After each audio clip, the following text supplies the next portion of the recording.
আমি কি জানতাম নাকি যে আমার মেয়ে এই কাম করবো? আর জানলে কি এই কাম করতে দিতাম? আপনি কোনো চিন্তা করেন না, আমি আমার মেয়ের ওই বাড়িতে বেশি দিন রাখবো না।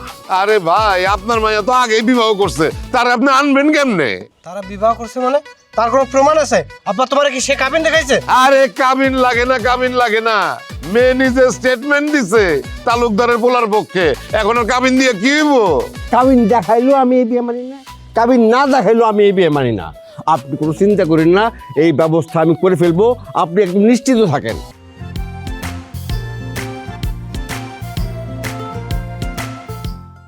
ভাই সাহেব, আপনার আমি খুব পছন্দ করি, খুব পছন্দ করি। আপনার মাই একটা ভুল করছে, হ্যাঁ, কিন্তু আমার ছেলের অবস্থাটা চিন্তা করেন। আপনি যেমনে করে হোক আপনার মাইয়াটারে বুঝায় শুনে ফেরত নিয়ে আসেন। আমার ছেলেরে অনেক বুঝাইয়া আমি তারে রাইখে আসছি। আমার ছেলের কথাটা একবার ভাবেন আপনি ভাই সাহেব। আচ্ছা, আমি ভাবতেছি আপনার ছেলের সম্পর্কে, আমি ভাবতেছি, আপনি চিন্তা করেন না।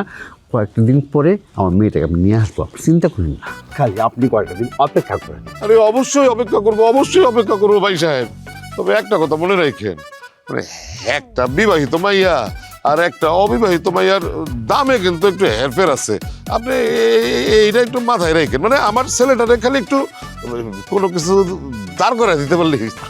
ঠিক আছে, আমি তো বললাম আপনার ছেলে আমি দাঁড় করাই দেবো, দাঁড় করাই দেবো। আলহামদুলিল্লাহ, আলহামদুলিল্লাহ, তাহলে তার কোনো চিন্তাই নাই। মেয়ে যেই অবস্থায় আছে আপনি নিয়ে আসেন, আমরা তুইলা নিব। ঠিক আছে।